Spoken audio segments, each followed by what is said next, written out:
Bobby Kotick stepped down from Activision just over a year ago, but now he's back and he's on a mission to rehabilitate his public image. And to achieve this mission, he needs vaguely friendly media, not unlike, say, this profile that Variety did on him right as Activision's reputation burned, complete with one of the most, hey, you can trust me looking photo shoots I think I've ever seen. But today, it's a venture capital firm's podcast.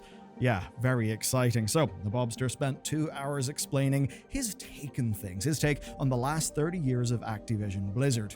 And what he chose to say is almost as interesting as what he didn't, what he minimized and what he glossed over. So let's be clear, this is not just any interview. This is literally Bobby Kotick surrounded by friends in his own home on a softball podcast.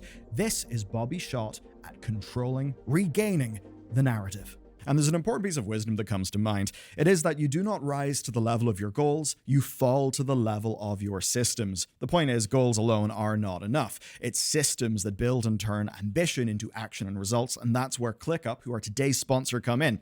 It is not just a project management tool. It is designed to let you build those systems that will keep you right in hitting your goals. ClickUp gives you everything you need to get organized and stay productive. And that does mean tasks, projects, but also whiteboards, docs, internal wikis, so that you've got all the tools that you need in one platform. That's going to save you money in tools, save your organization in tools, but even better, they're all designed to work together, which means less context switching. That'll save you time, as will this, the automations. Those really tickle my brain because when you're using software, little bits of friction here and there just suck. So for an example, right, if I complete my recording task, it could then automatically update the project status and notify the right people, all without me having to do anything because it's built in an automation. That means all those clicks and repetitive little tasks simply get automated away so you can focus on what actually moves the needle. So, to take your productivity to the next level, try ClickUp for free at tryclickup.co/BellularNews and use code BellularNews to get started. And if you love it, my code BellularNews gets you 20% off when you upgrade. All this happened on the Grit podcast, which is ran by venture capital firm Kleiner Perkins. They recently featured Kotick alongside an ex-EA executive and personal friend of Kotick's called Bing Gordon, and the host was basically there to fill in the gaps and kind of gasp in awe at Kotick's business prowess. And I, for one, am glad because 2024 was a horrendously Bobby Kotick-free year. Within 3 months of his departure and, of course, his multi-$100 million parachute, wafted him away to safety, 1,900 staff got the axe, and we didn't really hear much from Bobby. And as someone who really did enjoy putting Bobby Kotick in video thumbnails, I kind of missed him. But now he's back, and I have a feeling the distance from that very large layoff is maybe part of why he waited. Now, big picture, Kotick uses this podcast to position himself as the visionary between franchises like Tony Hawk. He connects the dots between his personal network and business successes. For one example, take Tony Hawk. As the story goes, Bobby Kotick's brother-in-law was a talent agent who gave a job to a kid whose family shared a ski lodge with Kotick. And that kid's first client? Tony Hawk, who at that point was living out of his car. And this is the sort of story that Silicon Valley absolutely loves. Connections, wealth, opportunity, all converging together in what Kotick likely sees as an inspirational tale of his business acumen. And that's the sort of story that's interesting, it's improbable, and it will stick in the mind. Maybe not your mind or my mind. I think other things come up first when we think about Bobby Kotick and Activision, but it will stick in the mind of the target audience, listeners of a venture capital firm's podcast, which, generally is probably not you and me. And for them, Bobby has got a very clear message, how his philosophy was a winning one. Kotick frames his management approach with some clear principles. So, according to Bobby, right, successful Activision projects needed to be globally appealing, have sequel potential, we've certainly seen that, rank first or second in their genre, and have the best technical and design talent for that genre. And what he does is he lays out how this basically guided internal development and acquisitions, but he does end up drawing quite a clear line. And I hope you've got an eyebrow that's ready to raise at a moment's notice, because per Bobby, as long as those guidelines were followed, things were good. Management would get their independence. But through the interview, there's a kind of clear implication between everything, really. Whenever studios failed, it was their fault, because they had been given freedom. Basically, freedom to not adhere to the winning philosophy. And to me, this whole thing kind of appears to be an exercise in taking as much credit as is possible whilst deflecting as much blame as is possible. And one example of that is Bizarre Creations. They were the developers of Project Gotham Racing, which if you were around a little while ago, you'll remember, but well, it's not really a thing now for a reason. Kotick calls the acquisition of that studio a, quote, expensive lesson, and he blames management. Now, what he conveniently neglects is mentioning how much Activision's own strategic demands contributed to that studio's failure, after 22 years of being successful. And it's kind of typical of a big pattern in that earlier era of publishing, right? You had the likes of Activision and I think most notoriously EA, Rip Westwood and so on, running studios into the ground. And Bizarre Creations is just one example. But what's kind of funny is how Bobby only dropped that example because the podcast host actually fluffed him up unrealistically as having a, quote, flawless mergers and acquisitions record, which does kind of give away the game, doesn't it? Now, Bobby handled this softball real well because he responded with a failure, but a failure that was very much in the past, where he framed it with humility and he conveyed a lot of wisdom and lessons learned. Knowing what I know from years of coverage, this just feels really, really goddamn slimy. And from now on in the video, you'll begin to notice something more and more.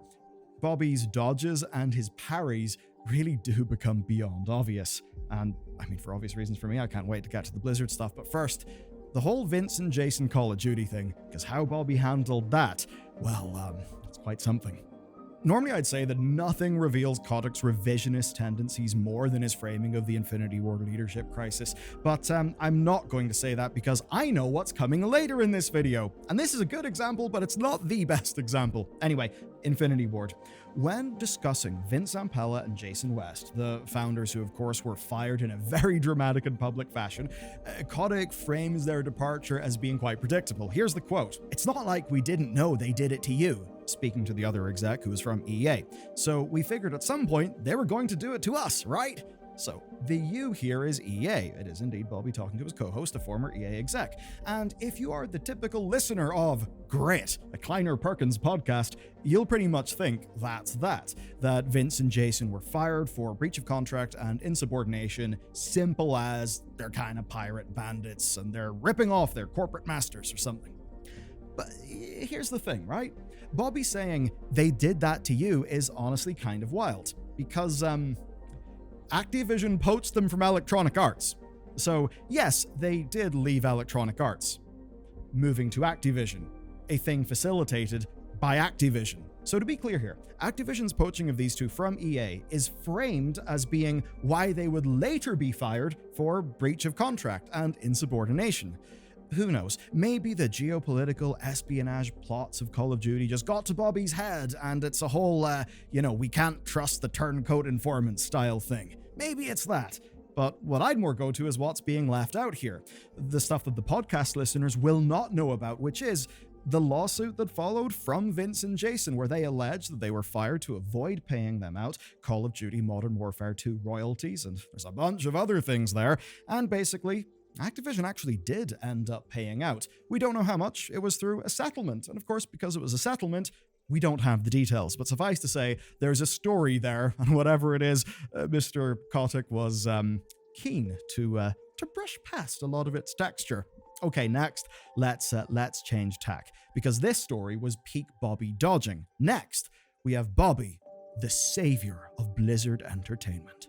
During the interview, Bobby reminisces to when Vivendi came on board with 25 in-development projects, and he said the only one that made money was WoW. And of course, pruning down from loads of projects to just a few ones that really do work, that would be Bobby's MO. And there's a fun snippet too, by the way. Bobby basically said that he was worried that people would age out of World of Warcraft because it took, quote, 4 hours a day to be competitive. That's kind of funny, it wouldn't be proven true. But then he did get to something quite, close to the bone for players because it's a sub fee. According to Bobby, he rejected plans to increase World of Warcraft subscription price. And he said that instead, he basically said this: come up with value-added services, come up with more things to sell, but leave the price. It was a prickly audience. You don't want to agitate that audience. Bobby was absolutely right. The hardest part of doing a free-to-play game is turning players into payers. If you've got a sub-fee MMO, everyone is a payer, so keep them being payers, don't change the status quo, and milk them on upcharges, which, well, you know, World of Warcraft's pretty good at doing.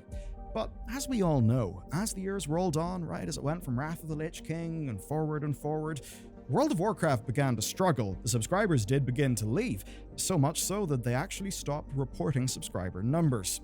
So now we've got to come to Bobby's role in saving World of Warcraft. And really it all centers around Chris Metzen. Chris acted as creative vision holder for the core Blizzard Entertainment IPs, and he began to burn out through the 2010s. Now, he'd been going for a long time, right? Since the 90s, he found himself juggling Diablo, StarCraft, Warcraft, and Overwatch, books, comics, all the stuff. And in this interview, we see Bobby attach himself to Metzen. He calls Metzen, quote, the heart and soul of creativity at the company. And Bobby really lays it on thick. And it gets kind of dramatic. Bobby blames the Warcraft movie, which he called, quote, one of the worst movies I've ever seen. Come on, Bobby, there's worse movies than that, and you'll have a lot of fun if you watch them. Anyway, he blames that for Metzen's burnout and departure, and he says that delayed patches and expansions. Now, big picture, that might feel odd to some of the media covering this story because they will say, look at World of Warcraft and Wikipedia, they'll see that it still shipped basically an expansion every 2 years. But from being very close to that game for a very long time, well, we know that internally they had pushed for yearly expansions and clearly failed, and their production woes, they caused major content droughts, like the end of Mists of Pandaria and the end of Warlords of Draenor. Now, Chris Metzen retired in 2016. That was just before the Warcraft movie launched, it was just after the Legion expansion launched. And to say that World of Warcraft would go on to struggle in his absence would be to put it lightly. Now, to be very clear, game design is not the thing that Chris Metzen works on. It's not like he's to blame for Azerite armor or Covenants and Shadowlands, right? The point is, though, that the creative direction for both Battle for Azeroth and Shadowlands suffered immensely. I could say so much more about that, but I'd bore you to tears because you're not here for arcane WoW lore and details. Basically, the writing was on the wall to many of us, and while Dragonflight as a video game was a vast improvement, it was still narratively uneven. It basically was not a concept that would bring WoW players back. And by now, in our story, the year is 2022, and that is when Bobby was about to make a move. So here is how Bobby Kotick helped save World of Warcraft. According to Bobby, Metzen's 2022 return started when, quote, the guy who used to run World of Warcraft reached out to Metzen, who then called Kotick for advice. I think he's referring to Jonathan Haidt. Doesn't really matter for this story, but I think that's the guy he's talking about. Now, supposedly, Chris Metzen reviewed the upcoming expansion plans, and Metzen declared, they're not good, man, they need to be redone. Kotick then says that he encouraged Chris to return and to fix them. Now, Bobby does say that he hardly talked to Metzen after the return, but the point here basically is that Bobby kind of helped get Chris Metzen back to Blizzard Entertainment. And in the context of today's story, this really is consistent. It's Bobby positioning himself as spotting talent, fostering talent, and that when things go a bit wrong, the fault lies down the chain. And in this case, he was able to get Metzen back and sort of save the situation. Now, for what it's worth, I'm pretty sure I know exactly what two expansions that were being, talked about here. And I will say that is not a confirmed quote from Chris Metzen. That is an alleged thing that he said. Now, it does happen to line up with things that I have heard on the grapevine. Wink, wink, nudge, nudge. And if it is a true quote, well, I absolutely do think it was right. The expansion concepts that they were going to go with were really not going to be good for bringing players back.